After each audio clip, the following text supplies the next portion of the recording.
There's a bunch of advice out there on add this account, do this, do that, but you just seem stuck, and your credit score just seems to be always stuck.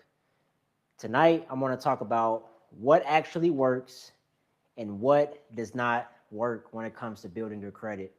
Now, most people think that credit building means finding a hack. There's a lot of hacks on social media, but lenders do not reward hacks. And if you want long-term results, you can't be looking for hacks. They reward patterns, right?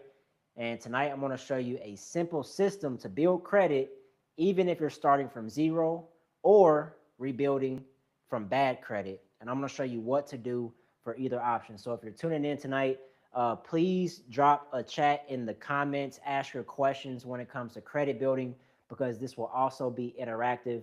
We're live over here on TikTok, we're live on YouTube, we're live on Facebook, we are live everywhere. So let's go ahead and get into it. I'm excited for the night. I'm excited for the night. Now,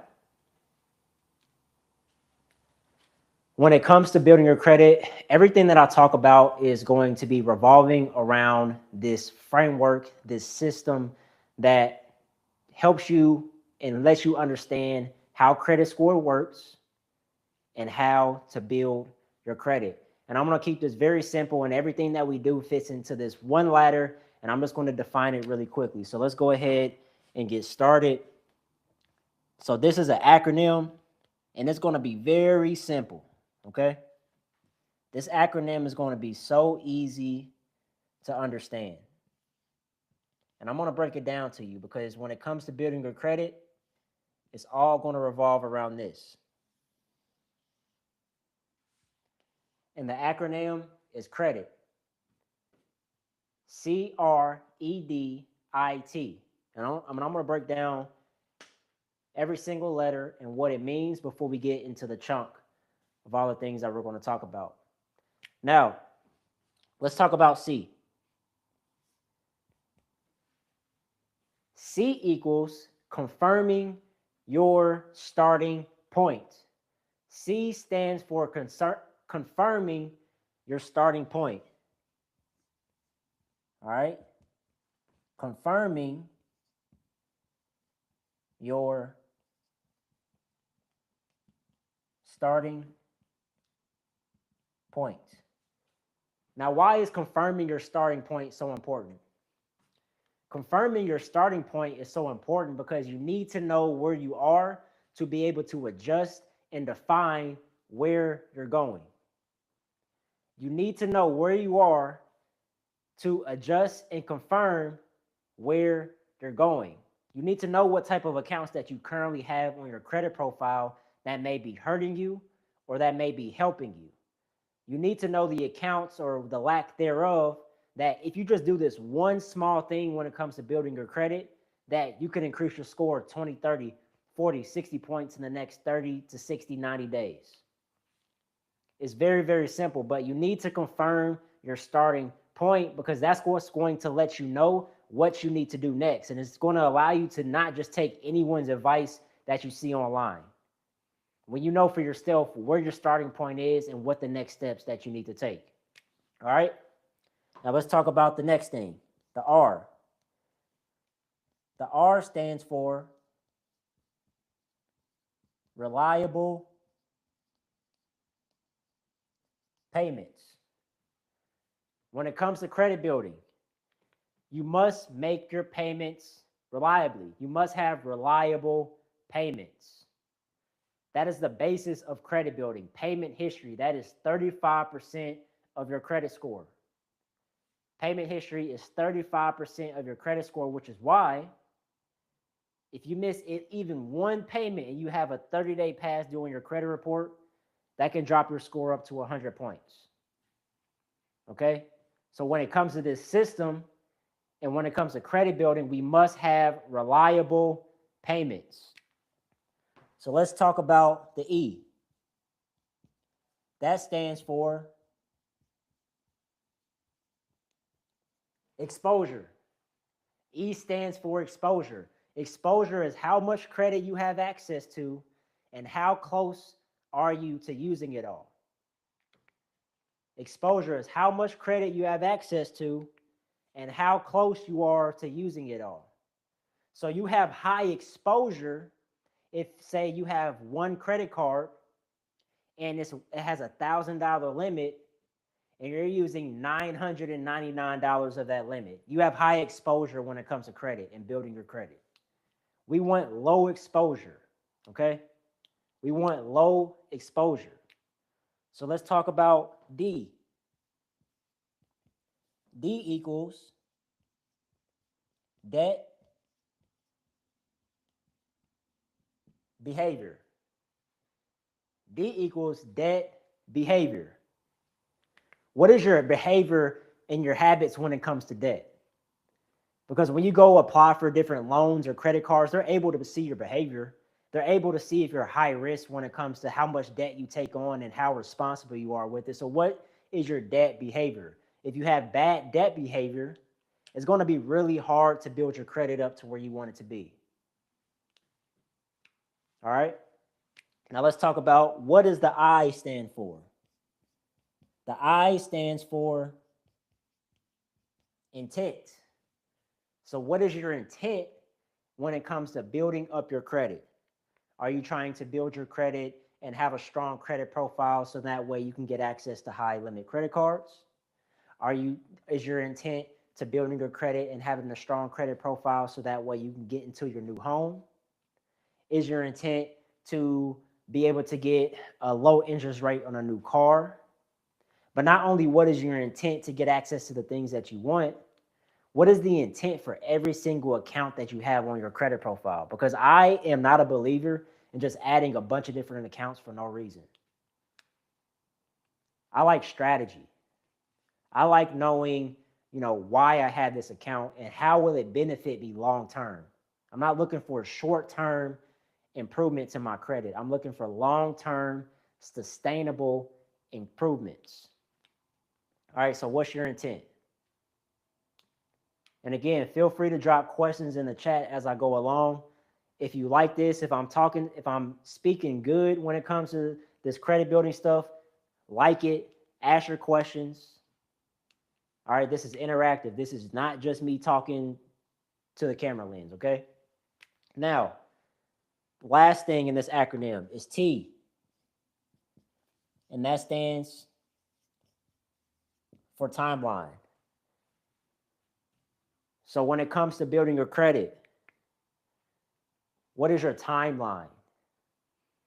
I get people sometimes that come to me and they're like, "Hey, Josh, I need a 40-point increase in 30 days. What can I do?" And I'm just like, 40 points in 30 days? Well, first I'm like, okay, let's look at your credit profile because I'm optimistic. I'm optimistic. But I'm also a realist. Like if you're looking for a 40-point increase in 30 days, but you have 3 collections, 100% utilization, you have a charge off on an auto loan for $15,000, might not be realistic. So when it comes to building credit, we must have a realistic timeline and set ourselves up for success and get ahead of things. So tonight I'm going to talk about all those things. And like I said, everything when it comes to this acronym is all going to be based off of the C, the R, the E, the D, the I, and the T. Okay? So let's move on. Now, there's 2 different lanes and 2 different buckets that you fall into when it comes to building your credit. Either you have a thin file and you need to build your credit up and add some new accounts, or you have damage and bad credit because of late payments, because of charge-offs, because of collections, and just all the bad habits, bad financial habits that you've had in the past. You either have a thin file and you need to build your credit, or you have bad credit because of late payments, collections, and charge-offs. So in the chat right now, drop which one are you dealing with? Do you have a thin credit file, or do you have bad credit because of late payments, collections, charge-offs, high utilization, etc.? Which one are you? A thin credit profile or bad credit. People fall into either bucket. Either bucket, you're going to fall into that. Okay? So with these, we have to decide and pick our lane. Which one are we? And you're probably saying, okay, Josh, how do I know which one I'm in? Well, I'm going to explain that. I promise I'm going to explain it. But you should have a good idea. Like if you have I see credit profiles sometimes that they may have one negative collection on their credit report, but they just have like one credit card, just one open account. That is a thin file. Having just one account is a thin file. And then there's other people that have a few open positive accounts. They have some bad credit as well on there with different open and closed accounts. But they have a good amount of accounts on there. And that just means they have damaged credit that they need to improve. And I'm going to talk about tonight exactly what you need to do to be able to accomplish that. So there's two different roads that we're going to go down that I'm going to discuss. Road number one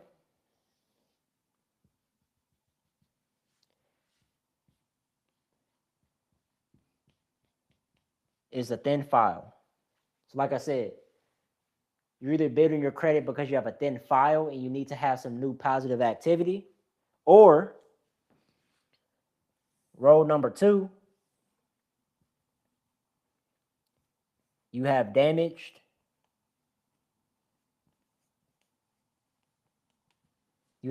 credit. So you're going to fall into one of those buckets. Now, when it comes to building your credit, there are three numbers that if you track these three things, you should be okay. Like this is all a formula. Like credit building is a formula. It's an algorithm. When you know what you're looking at, you'll know how to compensate and adjust and be able to maximize for the most points possible. All right. So if you track these three things, which thing number one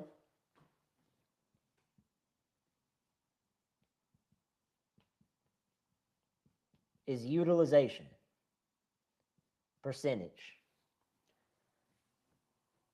If you do well with your utilization, it will tremendously help your credit score. Utilization accounts for 30% of your credit score, which calculates to be 165 total points of your whole score. I've seen on credit reports that people come to me thinking that they just have bad credit, but it's not the case. I look at these credit reports and I tell the person, hey, if you just don't have 100% utilization and use 100% of your limit and get it to 10% or below, you should see a big jump in your credit. And then they go and do just that, and their score increases. It's like magic. It is important to make sure that you do not carry high balances on your credit cards. I even see instances where people are dealing with collections or late payments and whatnot, and their utilization is high. And just by not even disputing anything and just by focusing on paying down their utilization, their score increases, whether it's 10, 15, 20 points, just depending on how thin or how bulky your credit report is with positive and negative accounts. All right. The next thing, number two. Oh, I wrote three. The next thing, number two, is your on-time active streak.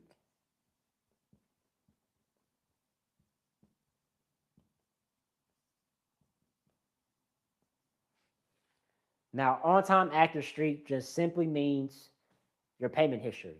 All right. How long can you keep a streak of on-time payments going? Like I said, that's probably the most important factor. But the thing is with the utilization factor and the on-time streak is this accounts, let's use a different color. Utilization accounts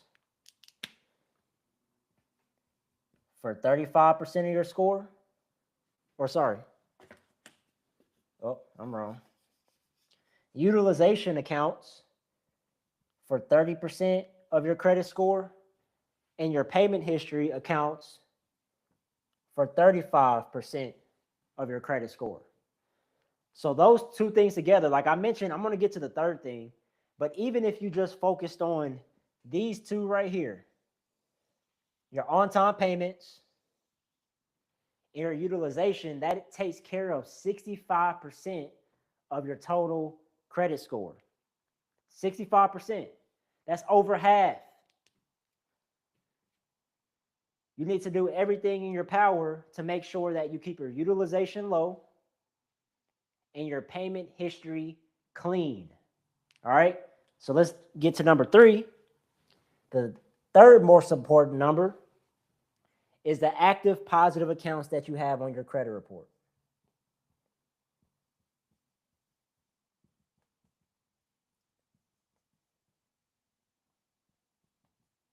Now, this is important because we need a good amount of accounts with positive activity reporting. So sometimes I have clients and they come to me and they have, messed up credit, and every single account that they have, whether it's open or closed, has negative activity on it. They have no accounts that have any positive activity within the last 2 years.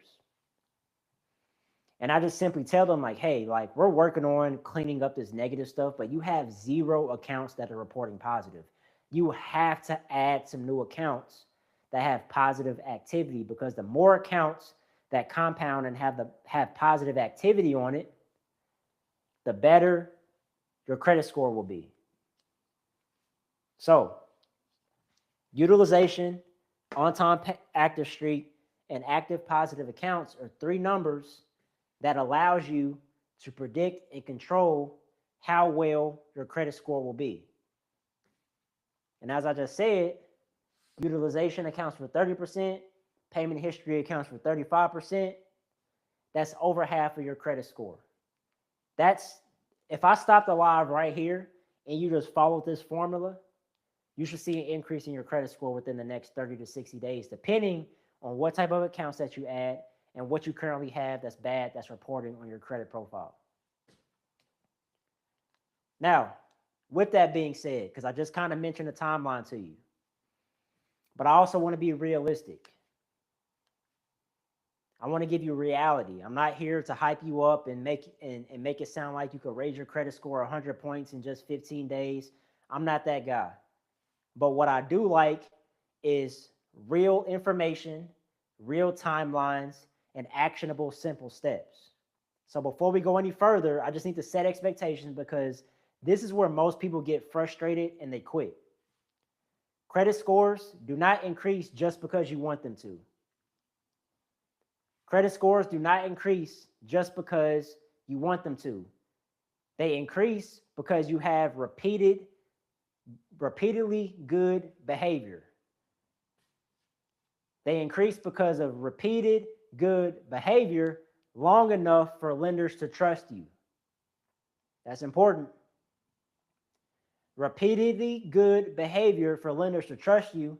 So here's my honest timeline, and this is what I tell clients. This is my honest timeline that you could expect. Now, things could happen sooner, but this is the timeline that is realistic when it comes to building your credit, and this is the timeline that you should give you, especially if you need to build your credit in preparation to buying your new home, to getting into a new car, to getting access to different lines of credit. This is the timeline that I will look at, right?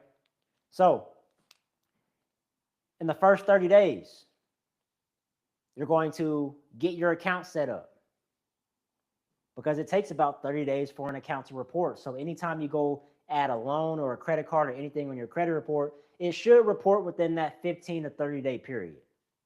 It should report within that 15 to 30 day period. And that's when the first payment and first activity will report to that credit profile. Now, within those first 30 days, your score might go up, but you're mainly just laying down the foundation you need to make sure that the months ahead, you have that positive activity that's going to get the algorithm to work for you when it comes to building your credit. Now, From day 30 to day 90, this is when the magic happens. Day 30 to day 90 is when you have patterns start to show, because the credit system and lenders deciding to give you money is about patterns. They're looking at patterns and behavior. Then your score is going to start making improvements because you have good patterns. You have on-time monthly payments. You have good activity hitting your credit report. And this is where most people start to feel progress in their credit score.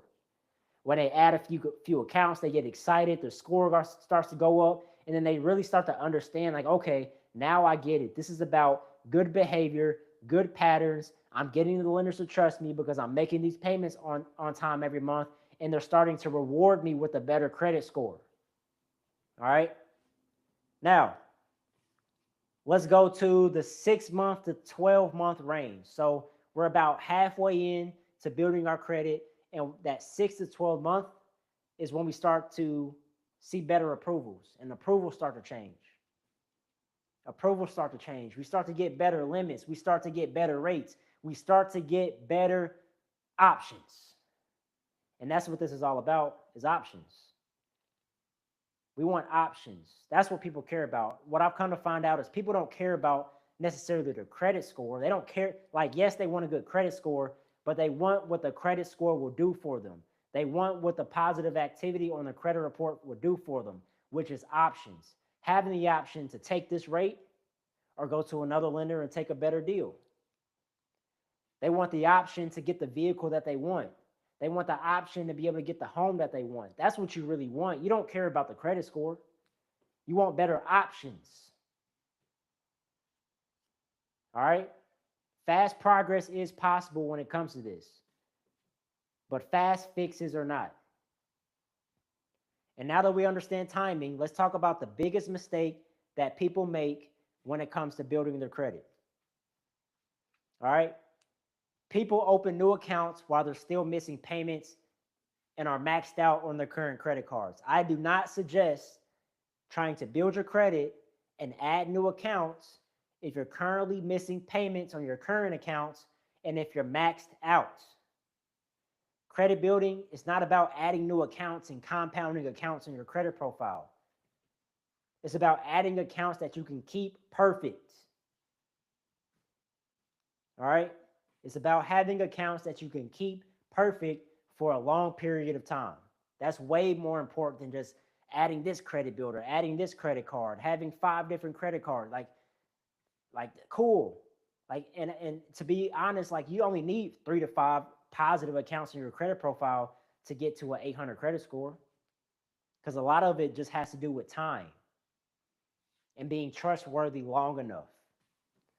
Because the reality is, if you have bad habits and you have maxed out limits and you're currently missing payments, the only thing that you're doing by having new accounts is having new stress, which is going to add to more late payments because you can't even handle the accounts that you currently have now.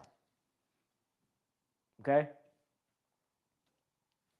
Now, let's talk about lane A. And let me mark these. So this is lane A. And then, because after that, we're going to talk about lane B. So lane A, what did I say earlier? That you fall into 2 different buckets. You fall into 2 different lanes when it comes to building your credit. You either have a thin file or you have damaged credit and you need to rebuild your credit. So we're going to talk about if you have a thin file and or if you're starting from zero. If you're starting from scratch, you need a starter pack. All right? So this is what that looks like. So say right now, maybe you have no open accounts in your credit profile, or you maybe have 1 or 2 accounts in your credit profile and you're stuck and you're having trouble seeing that score increase and your age is low. This is what you need to do. My recommendation is looking at your current credit profile. So if you have one, let's just say if you have 1 to 2 accounts, that's a very thin file. And let's just say you just open those up. I recommend adding a revolving account and adding an installment account. So let's just say if you currently have 1 account and you have that thin file, by adding another revolving and adding another installment. That gives you 3 positive accounts hitting your credit report every single month. 3 sounds better than 1, right? 3 sounds better than 1. And that's going to allow, like, you don't have to go crazy. Like, you do not have to go crazy and add a bunch of different accounts. Just follow that simple formula. I have clients right now that come to me. They maybe just have 1 collection on their credit report. And they have 1 collection, and then they just have 1 open account on their credit report. Instantly, the first thing that I'm telling them to do is, while we handle that, say that 1 collection, keep making payments and keep doing good with that 1 account, but let's add maybe 2 to 4 more accounts. Let's add 2 to 4 more. We don't have to go over that, but what that's going to do, that's going to give you an additional 2 to 4 on-time payments hitting your credit report every single month. And that's going to look really, really good. Now, with us adding 2 to 4 accounts, okay, Josh, what type of accounts should we add if we have a thin credit profile? For revolving credit, which is essentially your credit cards, I recommend just going to add a secure credit card. If you're just starting out, you have low credit age, just add you a secure credit card. Now, secure credit cards are essentially your training wheels when it comes to building your credit. But you can still crash if you do not do this the right way, if you do not manage this account the right way. Now, here's my rules. I have 3 rules when it comes to a secure credit card. Rule number 1 is to use it monthly. Rule number 1 is to use it monthly. Rule number 2 is to keep the utilization low, ideally 10% or below. So if you have a $200 secure credit card, don't use more than $200 or $20 of it. Just like the main point isn't to spend on it, it's just to start building positive activity. So if you have a $200 secure credit card, only use $20. And then after that, rule number 3 is to, 1, put the minimum payment on auto pay. And after that, pay it fully down before your closing statement date. Okay? Very simple. Use it monthly, keep the utilization low, and pay it off. Use it, keep it low, pay it early. Very simple. Everything I'm talking about is very simple principles that go a long way. We're not here to confuse you. We're not here to try to tell you the greatest secret hack in the world. That's not what I'm here for. I want to make sure that we have actionable things that we can do tonight if you're tuning in to watch this. All right. Now, with revolving credit, one good way to add revolving credit to your credit profile is authorized users. But I want to talk about something, and I have something important to talk about when it comes to authorized users down the line of tonight. But what I want to talk about with authorized users is that it can help. Authorized users can help if the primary account that you're getting the authorized user from is perfect, because you do inherit everything from that person, good or bad. You inherit everything from that person, good or bad. So that's why I recommend, if you go to a friend or family member to get added as an authorized user, make sure they're on time with their payments and they keep their balances low, because you inherit everything. All right, a good authorized user keeps the balances low and has perfect history. A bad authorized user has high balances and has late payment history. Now, for me, I got added as an authorized user maybe 7 years ago on my grandfather's credit card, and he had 20 years of history. He had a $20,000 credit limit. I got added as an authorized user when I first started building my credit, and that instantly boosted my score. I had a thin file. That instantly boosted my score 100 points. Easily 100 points. And it was great. I was excited. That put me on the right foot. So think about it right now. What friend or family do you know right now that's responsible that could potentially add you as an authorized user if you have that luxury? Not everyone has that luxury. Not everyone knows someone with good credit habits. But if you do, especially if you have a thin file and you're just starting to build your credit, that is one of the best things that you can do is get added as an authorized user on someone's credit card. Now, we talked about revolving credit. So let's talk about installment and the rules. Let's talk about installment credit, which is loans being reported to your credit profile. All right, installment helps your credit mix if you have also revolving credit, and it adds a fixed payment pattern. The great things about credit builder loans and loans to help you build your credit, it provides you with stability and good payment history patterns. Building your credit is about patterns. The lenders want to see positive patterns and behaviors. Okay? Now, my only rule when it comes to installment is make sure that you have an installment account and have a monthly payment that you can keep perfect for a minimum 12 months. Okay? Make sure you have a payment on an installment account that you can keep perfect for a minimum 12 months or longer. Because we want those good patterns. We want those good behaviors. We want to show the lenders that we can handle our credit, that we can handle our payments, okay? Now, we talked about lane A if you have a thin file. So now let's talk about lane B if you have just bad credit and you need to rebuild your credit, okay? Now, with lane B of having bad credit, if you fall into this bucket, so let's define this one more time for the new viewers coming in.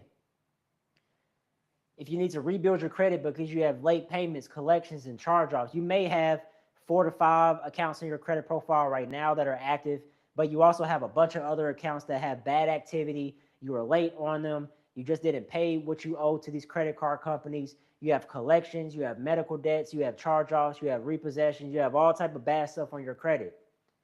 The first rule that I have when it comes to rebuilding damaged credit is to stop the bleeding first. If you have bad credit, your first goal is to not add more accounts.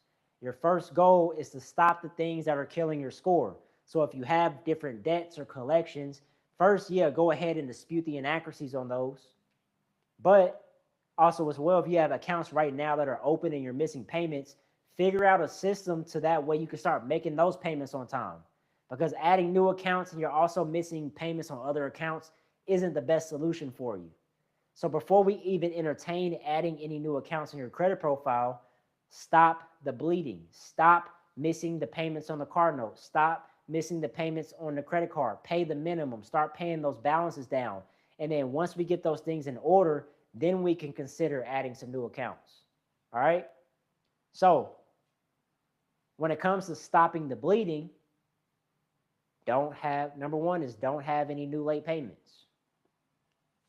Number two is keeping your utilization down. All right, look at your utilization. If you're over 30%, immediately your mind should go to, okay, how can I pay down the balance, the principal on this debt that I owe to these credit card companies? Because without disputing anything, if you have a high utilization, just paying that down can be the biggest difference in your credit score. That could easily give you a 10 to 20% jump in your credit score. Easily. And then number three, add positive accounts once you're stable. So once you got on time with those payments, once you got your utilization down, then consider adding some new positive activity to your credit profile. Then you could think about adding some, once you got your financial situation in order and you're on time with all these things, and now maybe you have some extra income, then you can start investing in these credit builders. Because the worst thing that you can do is currently being late on current accounts. The worst thing you can do is having accounts right now and being late and adding new accounts, and now you're missing payments on those accounts. I hate when I look at credit reports and I see things like Credit Strong have late payments. I hate when I look at credit reports and I see accounts like Credit Builder have late payments. And for those of you who don't know, those are accounts that are strictly meant to help you build your credit. But I look at credit reports all the time where people add these credit builders. They didn't manage the things that they had on the credit report properly before adding those. And now they added those accounts. And now they're late on those. And that's counterproductive of what the accounts are actually meant for. So we need to make sure that before we add any new accounts, we have no new late payments on the current accounts, and we got our utilization down. Then we can consider adding those new positive accounts. Now, as I mentioned earlier, utilization is one of the fastest ways to change your credit score. So if you're trying to build your credit and you currently have damaged credit, if you're maxed out currently, even perfect payments won't look good on your credit report. What did I say? Utilization is 30% of your score. So we want to make sure that's good. Lower balances can create movement faster than even disputes. I tell people all the time, before you even dispute, if you have 100% utilization, you have a $5,000 credit usage on all your credit cards,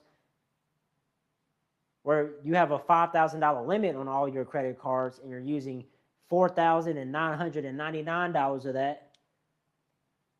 Before you even think about going to do the dispute process, now you can do both. Just consider paying down what you owe. Just consider it. Just consider it. Just consider it. I think it's a good idea.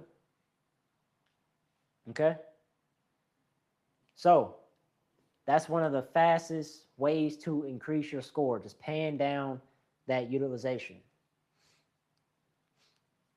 All right? If opening new accounts causes you to miss payments, it's not building credit. It's building more damage, okay? Adding new trade lines to your credit report, but missing payments is backwards. It is backwards. It's just setting you back. You should have even added them if you were going to miss more payments, okay? So again, let's make sure that before we add anything new, we're taking control of what we currently have. And then once we take control of what we currently have, then let's start to build new positive. Let's do things in the right order. Let's do things in the right order. Now, as we're going over credit building, I also want to just talk about rent reporting, because I get the question all the time, should I report my rent? If you're watching right now, if you're currently reporting your rent, what are you reporting your rent? If you are, let me know in the chat. If you are reporting your rent, what rental reporting services are you using? Now, with rent reporting, it's not for everybody. Rent reporting can help some people, but it's not the end-all be-all to building your credit. All right? Now, the benefits of rent reporting is that it adds positive payment history to your credit report. It's also helpful for thin files, and it may help with some lenders and some scoring models. Those are the benefits. Like, it can be something good, but again, it's not for everybody. I erased it. For the acronym that I had earlier, what is our starting point? Every account is not good for everybody. We must analyze our credit report and see what we currently have and see how seasoned we are when it comes to having credit, and add accounts strategically, and not just take everyone's advice that we see online, which some of you are taking my advice right now, which is great, but I'm not telling you to go add this account and getting excited about, like, let's be strategic about it. Let's be strategic, because you don't need 20 accounts to have an 800 credit score. You don't need that. You need a solid minimum 3 to 5 that are in positive standings and not have any other damage on your credit report. And that can take you a long way. Now, rent reporting is a good fit for people with a thin file, someone who is a consistent rent payer, and someone who wants more positive activity. Those are the three buckets where I think rent reporting would be good for somebody. Now, I do not think it's a good fit if your rent is late often. So if it's after the 4th and you're always late on that rent and you're always getting hit with that late fee, do not sign up for rent reporting because that can do a lot more damage to you than benefit. Because then rental companies will use that against you. Like if you add a rent reporting and you're late and you get that late mark on there, the next rental company is going to use that against you, and then you might have to pay that deposit that's going to be as much as first month's rent. So basically, you're paying double the rent just to move in. So we want to make sure if we're going to add this type of account to our credit profile, can we actually handle this? Do we currently have good habits? Like I said, it can be a good fit. I've used rent reporting. Now, the only thing I really don't like about it is that most rent reporting does not report to all three credit bureaus. I like accounts personally that report to all three credit bureaus, so then that way all bureaus are getting the benefits. Like I don't want one account reporting just to TransUnion and it's not reporting to Equifax and Experian. I want to make sure that across the board, every single credit reporting agency is reporting this account and I'm seeing the benefit. Now, it's also not a good fit if you have unstable housing situations. It's also not a good fit if you already have a strong credit mix. Like there's really no point of adding rent reporting if your credit mix is already good and you already have some good accounts on there. Like I said, I'm not here for just adding accounts just to add them. I'm here for having a good core of accounts, keeping those positive long term, and seeing the benefits of those long term. Now, one other thing I want to talk about, because I see it online all the time, people selling trade lines. So trade lines are essentially just buying authorized user spots on people's credit cards. The only time that I believe becoming an authorized user is legit is when it's from a friend or a family member.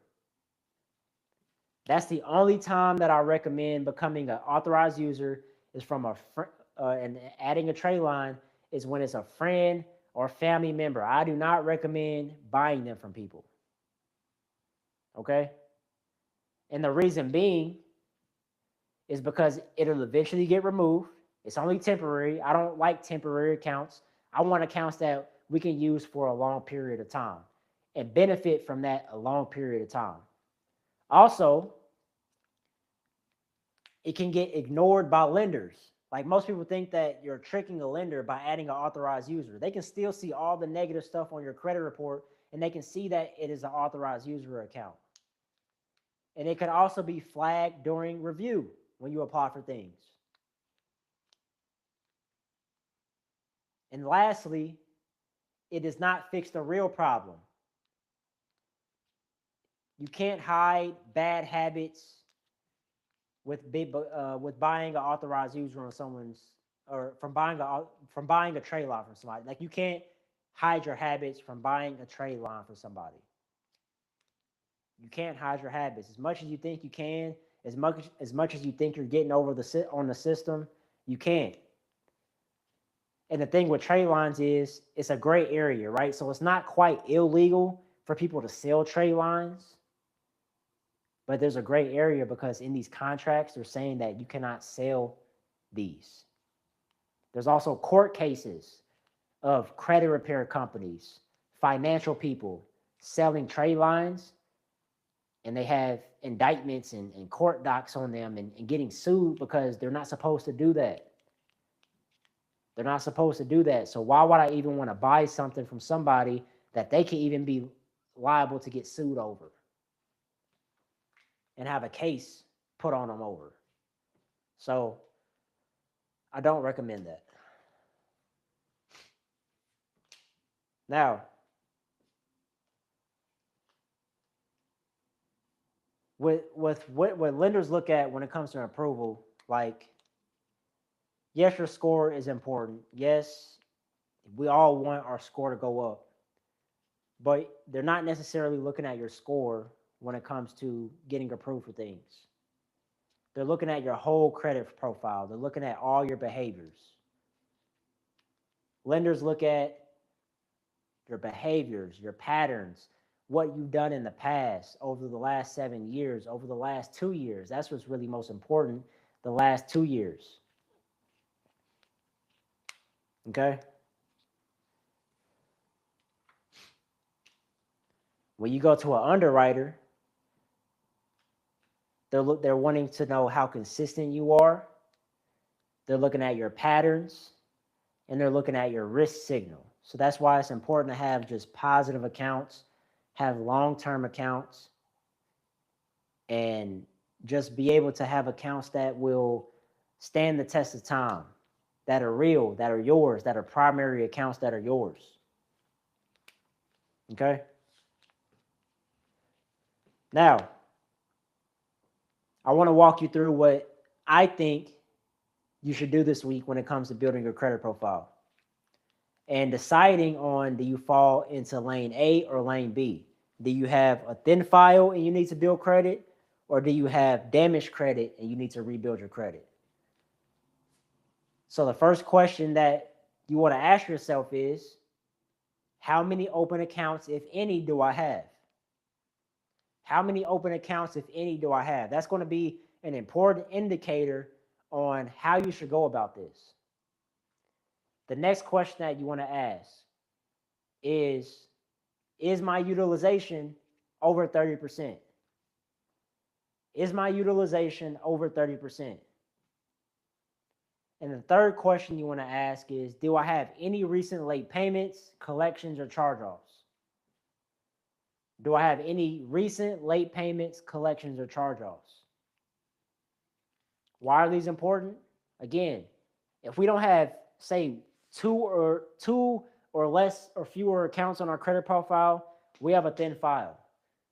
So we need to add some new accounts. We need to add some revolving, and we need to add some installment. Now, if the answer is no, or if the answer is, all right, I have a good amount of accounts, but my utilization is high and it's over 30%, your focus probably shouldn't be adding new accounts right now. Your focus might be better directed towards just paying down your credit cards. And then for number 3, if I have any current late payments or collections and charge-offs, your focus might just be handling that first. And then once you get that stuff slightly in order, then adding some new positive accounts. All right? So with that being said, do we have any questions before I hop off here? I just wanted to hop on. I'm here Monday through Thursday. Going live over different topics. I don't know quite yet what I'll be talking about tomorrow, but I appreciate you guys tuning in with me. Again, building credit in 2026, we must identify what 2 buckets we fall into, what 2 lanes we fall into, and then go from there. If we have a thin file, let's add some new accounts. If we have damaged credit, let's focus on getting our everything in order and then adding some new positive accounts. And that's going to take us a long way. So since I don't have any additional questions, I'm going to hop off tonight. I appreciate everyone hopping on with me. I will be back tomorrow at 7 p.m. With the next topic in the next class. Talk to you later.